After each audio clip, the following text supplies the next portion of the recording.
Welcome. Yep, this is the 2025 prediction show. Are you surprised, like I am, that EDC YouTubers don't create a prediction show? I mean, seems obvious to me. Do you think predictions are easy, but getting them right is getting harder? What are your predictions for 2025? Well, let's go through mine right now. Welcome. This is Haku EDC. This is the prediction show. I will make predictions, and at the end of 25, we'll review those predictions. In December 2023, I made a few goals and predictions. One was to start a YouTube channel, which I did in October 30. Predictions are hard. The predictions will be split into three main areas. One will be general EDC predictions, and the second will be predictions about specific companies or products. That's going to be a lot of fun. The third are about this channel and what we're doing in 2025. So welcome, this is Saturday Subjects. In the general EDC area, I've got 6 different predictions. One is kind of on the table here. Modular multi-tools like Roxxon, Flex, Goat, Wendelar will inspire more companies to create modular designs, but none of them will be interchangeable. Right now, we have 3 companies that are doing it. That the Roxxon is leading the charge currently. I think they could easily be overtaken. I see at least 3 other companies putting together modular tools, but that none of them will be interchangeable. That's going to be the kicker. I don't think that we're going to see interchangeable. The prediction is more companies will make modular tools in 2025. The other thing is most multi-tools are going to see an increase of 15 to 20% in 2025. We're going to have tariffs that impact all the tools that we get. We get a lot of tools from the East, China, and they're going to be impacting, but we're also going to see that impact drift to tools that are quote unquote made in America. A lot of tools that are made in America get some of their supplies, get some of their steels, that get some of their materials are made in China or other places in Europe. Those are going to be harvested and sold back in the US with a large uptick in pricing. You want to get something, a multi-tool, you want to get a knife, I would say get it in the next 2 to 3 months before those tariffs start kicking in and kicking those companies really hard. Knife margins are going to become thinner. We have so many knife companies. There's a knife company in every state. There's a knife company that has 5, 6 employees. There's a couple that have 1,000 or more employees. Most knife companies have thin margins and low numbers of people. Expect people to merge, to get brought out, or go out of business. We already seen companies that are impacted by the knife businesses are getting hit hard. Both the tariffs and the margins needing to get smaller, you will have more knife companies go out of business or end up merging. This one is not directly in EDC, but very close. Etsy is the market where a lot of people get accessories for their EDC projects. Etsy is slowly becoming a small businesses that are replicating others' place. There are very few people on Etsy that are original small makers. That percentage is going down and down, seems like every month. Etsy is slowly moving to be much more like Timo or Shine, where like they're getting secondary goods, replicating it, or looking at what's popular and getting them replicated. And I think that's coming to the EDC market now. The fifth thing is minimalist EDC will grow in numbers. We're going to have pocket-sized EDCs, things that are this size or smaller, and you've seen my mini EDC pieces, such as these things will will grow. More people will be carrying stuff like this because number one, they can fit everything inside their pocket, and that they can solve lots of problems pretty easily. We aren't going to be having the typical fatty Maxpedition packs that I have carried for a long time. We are going to get smaller in the minimalist EDC. The other thing that's going to happen is that the aspirational items will continue to overshadow the functional ones in the EDC market. What I mean by that is that people are going to keep selling, and they're going to sell pretty well, $50 plus pry bars, for instance, $75 plus box openers. You're going to have a bunch of those being sold, and people are going to be looking at those, and people are going to be following people on YouTube that show those items. I'm going to not do that. I'm a low budget, middle range person. I do have some aspirational pieces, but bigger ones are going to be in the aspirational frame of reference. Modular multi-tools and knives will see an increase in price. Knife margins will get thinner, which will first force mergers and people to get bought out, go out of business. Etsy will move away from individual makers to small businesses replicating goods.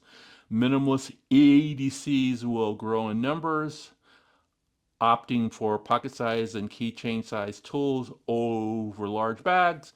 And aspirational items will continue to overshadow functional ones in the EDC YouTube marketplace.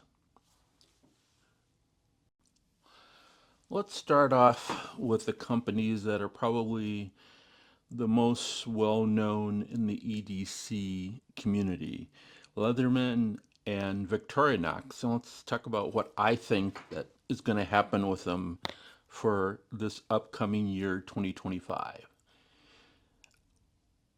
I don't think that Leatherman is going to introduce any new tools for 2025. I don't think there's going to be anything in the garage. I don't think that there's going to be any new tools. What we'll do is we'll get more colors. What people forget about Leatherman and Victorinox is these are basically very small family-run companies, and they tend to be conservative in what they do. Leatherman is a lot more conservative in what they do and what they develop than Victorinox is. So I don't see anything new. Now, it's not saying that I don't want something new. In fact, I've got something in mind I wish that they would do. And I'll talk about that in like the future. But I'll give you a little hint. I think, oh, I should have brought it out. I don't have it out. I think Leatherman should bring back the juice. Not the juice lines, a couple of the juices. And I'm going to talk about that in a future YouTube video. I don't see Leatherman doing much of anything.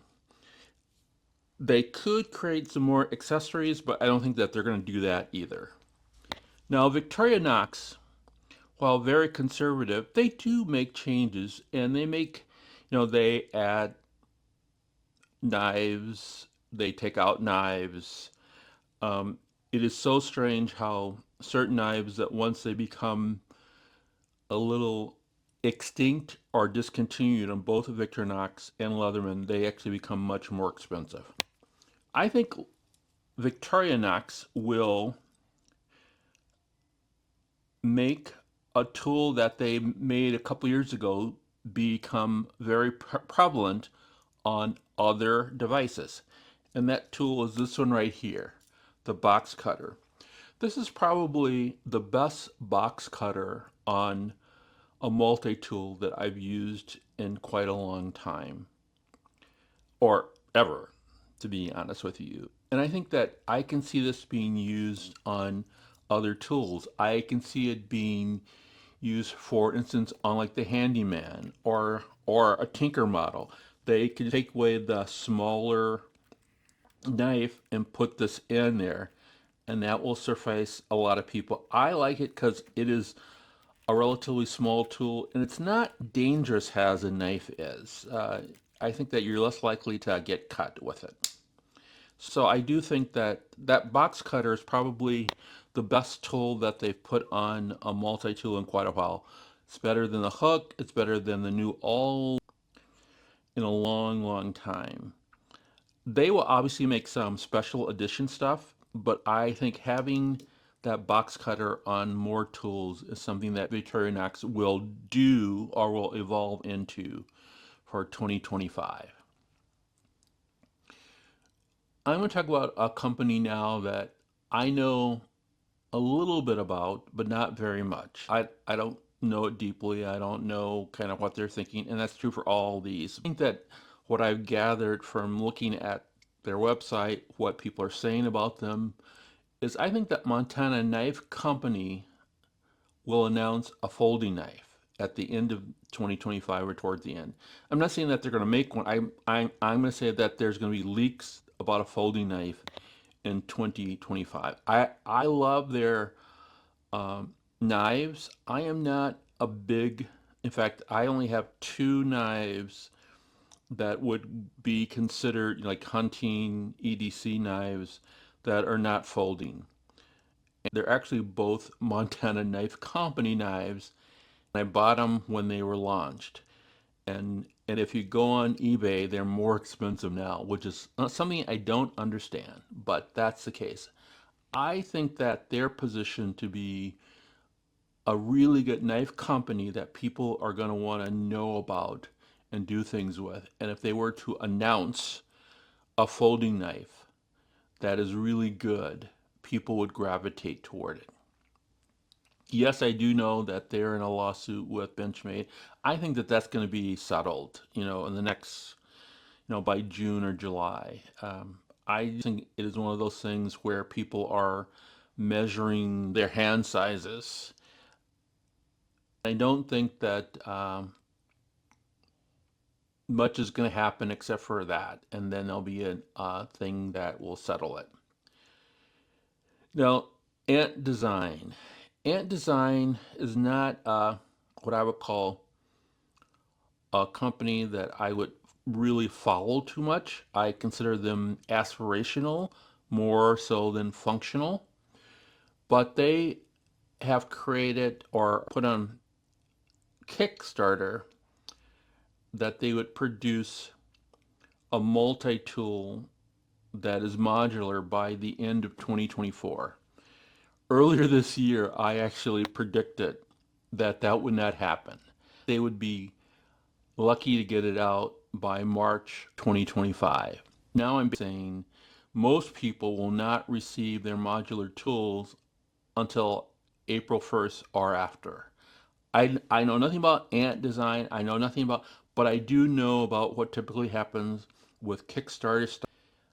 Multi-tools are much more complicated, especially modular ones, than anything they have done before. And they are realizing that if you're like me that did that investment, I do think that they will produce it. I worry about both the timing and the quality of it. That's Ant Design, the Zen. You can go check it out. Uh,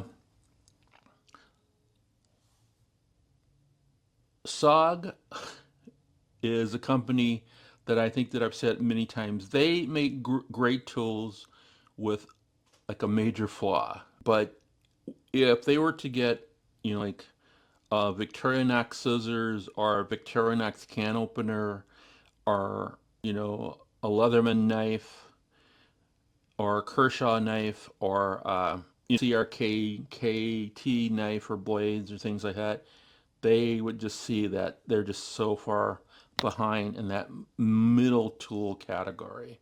Like I said, and because of that, I think that they're going to be bought again. They're going to be sold and bought again in 2025. I don't know what their long-term vision of it is, unless someone there gets some new tools out that are really good. I don't see them surviving more than a couple of years. And because they're being sold so often, everyone that wants to buy them has a new plan. So SOG will be bought. I'm going to name a company that probably a few people have never heard of, Duluth Pack. Duluth Pack has been around for over 100 years. Not Duluth Trading. It's not the same company. But Duluth Pack makes American-made goods and have done it for over 100 years. They're pretty close to artisan quality. I have older Duluth Pack stuff from my days of canoeing, and I've got some small Duluth Pack stuff that I still use occasionally. One I use has like a dop bag just when I go on trips. And I had one has a briefcase for a while. They're going to have a slight resurgence because of Made in America. People will discover Duluth Pack, P-A-C-K. So I'm just letting that out now. You should go see their stuff. It's kind of expensive now with things related to tariffs. I think that their prices are not going to need to go up at all. And so people will start looking at that, plus they're American made. That's the Duluth Pack. And I do think that they will do a really good job once people get to them. Last thing is the Portland Knife Center. The Portland Knife Center will become a major place for people to hopefully write articles about where we're going with American-made knives and what should be happening with American-made knives and American-made knife companies.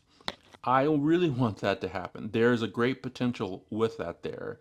The great potential of adding that there's a few other knife companies in that area. Kershaw, which once again, what is American made? They do make some knives in America, but a lot of their knives are made, I think, in Japan and China, are not part of that. They have almost as many employees in Portland has Leatherman. Think about that. Kershaw has, yet because they're owned by a Japanese company, some of their knives are produced in China, some of their knives are produced in Japan. They're less considered an American-made company than what they were 30 years ago when they were owned by the Kershaw family. So that's going to be part of the whole what is American is not American made. You can make that argument. Some of the companies that are all part of the Portland Knife Center, about what percent of their knives are made in America made knives and which ones have so many foreign parts to them that they're just not there. So that's going to be, but they're going to be really important in helping us think about what is American made versus what's American designed, American manufactured things. In brief, Leatherman is not going to be doing any new tools. Victorinox is going to make the box cutter on other things. Montana Knife Company, toward the end of the year leak out a new folding knife. Ant Designs won't be delivered for most people after April Fool's Day. The SOG will be sold and bought again. Duluth Pack will be an emergent company in the everyday carry goods community. Portland Knife Center will become a place for people to discuss what is American made.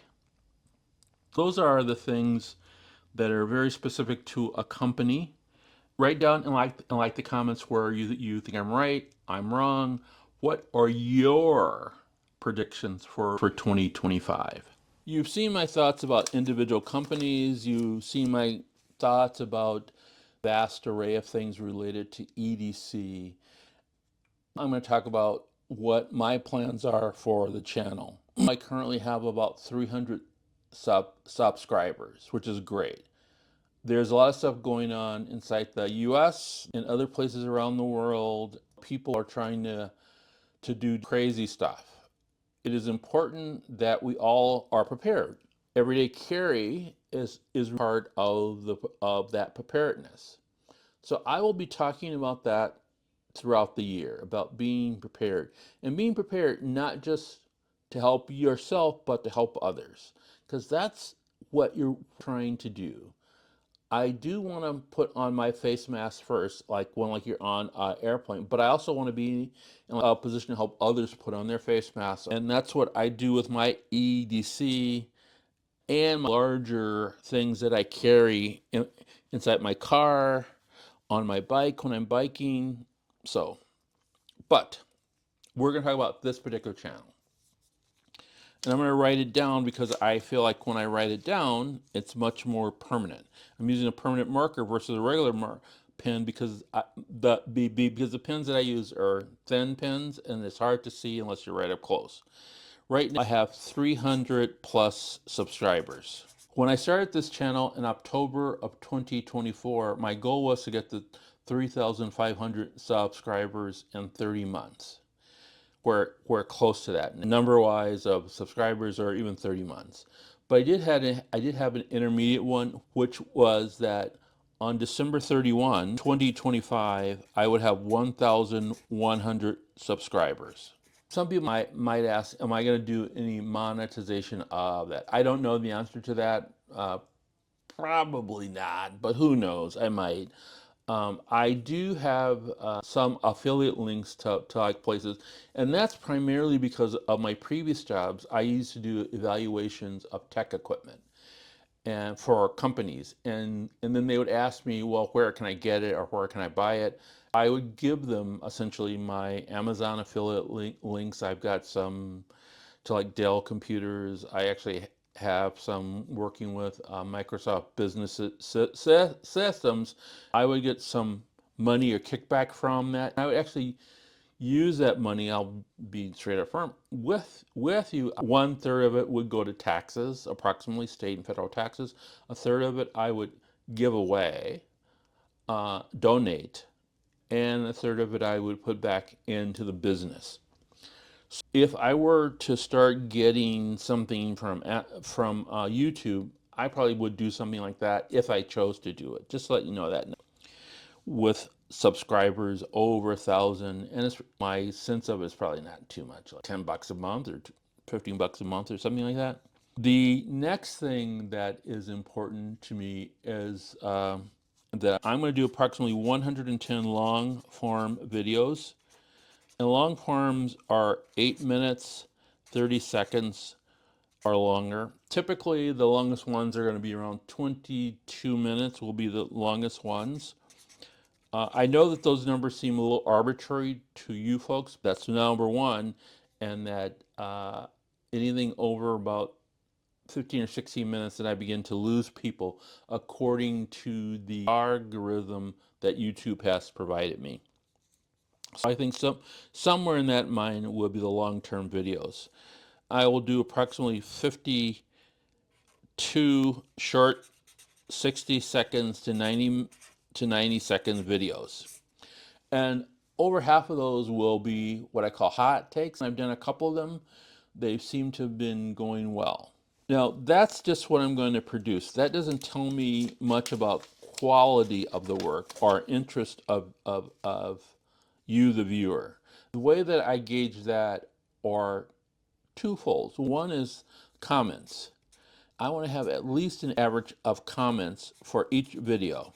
That number, I'm not there yet, but I'm pretty darn close. I do read every comment that is done at least for a week after, sometimes for 2 weeks after that I produce a video. And I do take what people say to heart, and I comment on some things that people comment on, but don't depend on that my comment, but depend on I will look at it. And if you suggest something that will improve the channel, I would seriously consider it.